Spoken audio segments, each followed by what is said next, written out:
guys, tapos nating ginawa na 3 wheels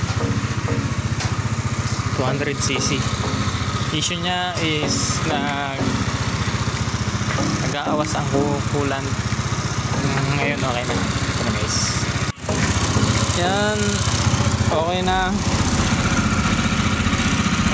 hindi na matigas ang kanyang radiator hose. Dati kasi halos hindi mapisil, may pressure. Tapos yung makina change oil na din yan. Tapos isa pang issue nito is yung magneto side, yung stator, mabagal ang charging nya.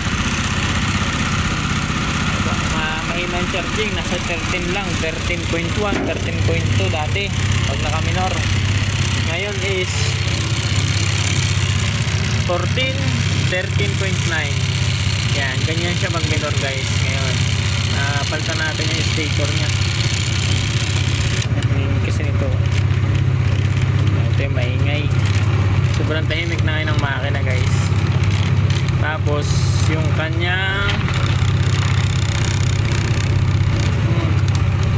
charging, ayan 14. Malakas na rin ng busina, dati walang halos busina guys.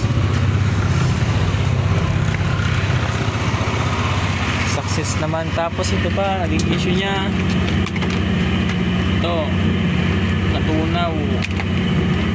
Ayan o, yan natin, banta na natin. Ayan na guys,